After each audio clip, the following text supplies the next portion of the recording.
I often hear people say that they're bored of video games, or it seems to be something that's discussed a lot on YouTube. But personally, I can't relate. I'm never bored because I barely have time to play in the first place. And that's what made me realize that scarcity actually makes games better. When you only have small windows to play, every session feels intentional. You don't waste time on games you don't care about. In fact, I've had a few games that just haven't clicked with me. I turn them off and I move on. And at first I felt really bad about this actually, because if you've gone out and bought a game, or if you've bought it digitally, you feel as though you should enjoy what you purchased. But life's too short. And actually one thing I've been doing over the last few years is rather than buying the new and latest games, I buy older games. This makes things so much easier for me because I've only invested 10 euros or 15 euros. And so if I don't like it, then I don't feel like I've invested enough to warrant battling my way through the game. I can just put it aside and play something else. This is not to say that I do this with all the games. Sometimes there's a game in particular that's new and I know I'm going to love it, so I pick that up. I can't remember the last time that I bought a game new though, to be fair.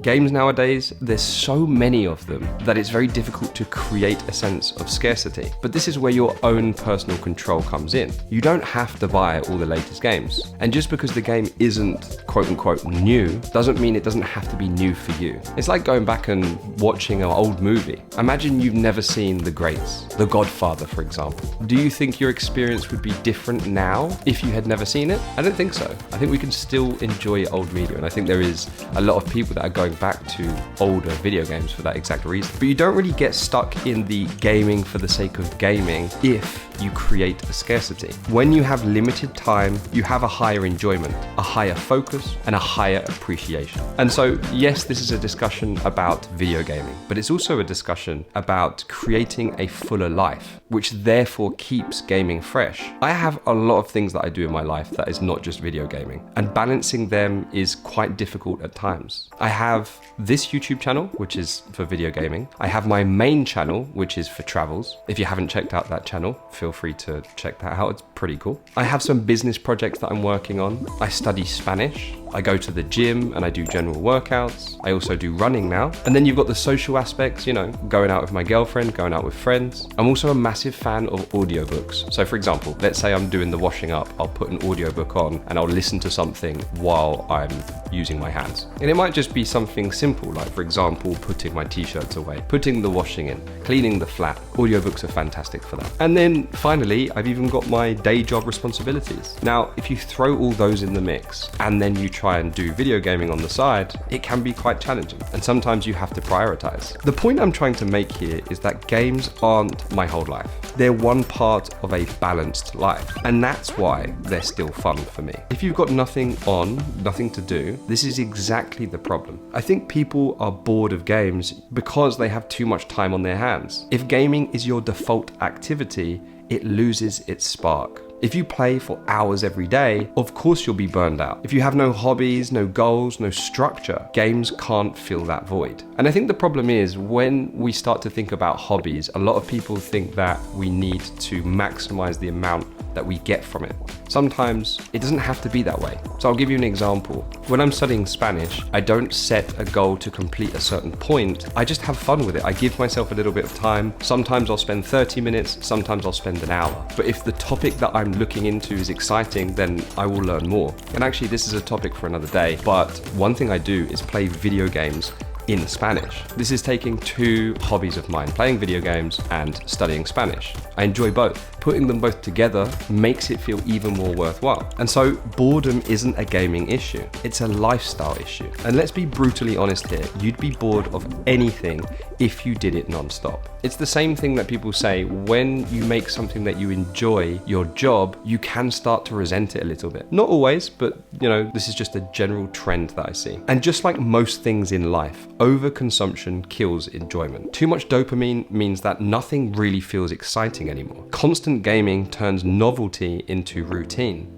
games become background noise as opposed to events to be excited about. And that's it. I feel like I'm a bit more intentional when I play games because I say to myself, okay, I've only got an hour, I've only got 2 hours. I'm going to sit down and I'm going to immerse myself in the experience. And at those points, I truly enjoy it. And so I think very simply, it comes down to you're not bored, you're just overstimulated. One thing I am guilty for is creating almost like a checklist for gaming. It's like I have to get this one part of the puzzle done within a certain time. And sometimes you have to take a step back and just relax a little bit into it. The moment you create it as something that is work, that's exactly the point when it can get boring. And I think the problem is nowadays a lot of games are going down that route. We have battle passes, for example, dailies, weeklies, the fear of missing out. And these companies know this. They know that people are going to want to log on so that they can get their shiny cosmetic or whatever it may be. And so they play on that because they want your engagement. The problem with this engagement is it becomes almost like a job. Like you're turning up for something that you have to do as opposed to something that you want to do. And this is where we talk about kind of how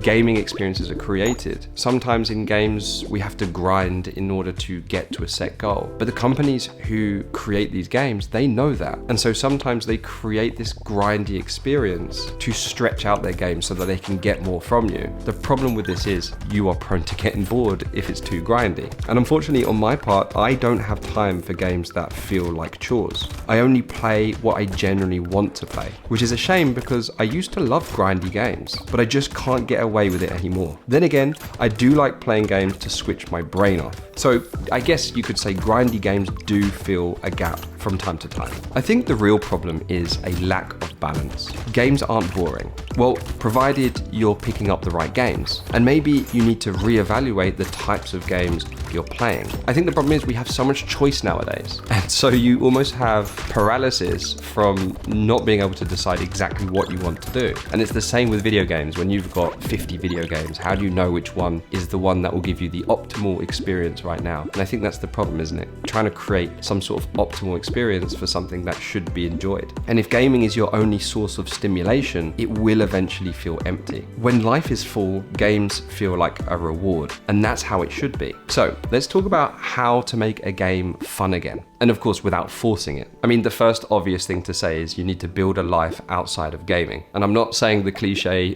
go outside and touch grass. I'm saying add in a different hobby, add in some goals, add responsibilities. This doesn't mean that you should go headfirst into your work, by the way. I'm talking about things that don't necessarily give you a financial incentive. Another important thing is having social interaction, not just with people who play video games, but people who like other things as well. And this one, if I'm honest, for me, and I think generally people should think like this, it's a non-negotiable that you should be adding physical activity, whether it's going for a run, going to the gym.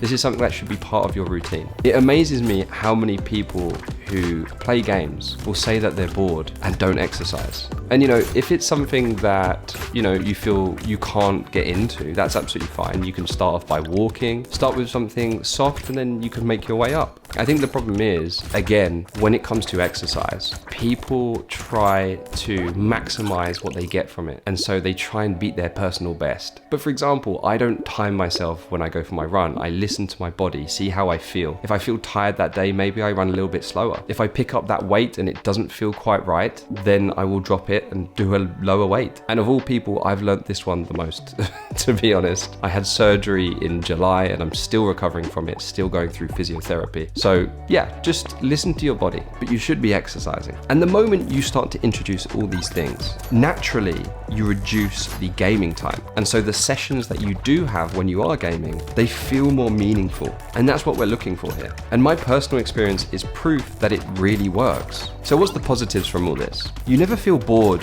when you're playing. You don't have time to waste on games you don't enjoy. Every session feels like a treat, and balance at the end of the day keeps the hobby alive.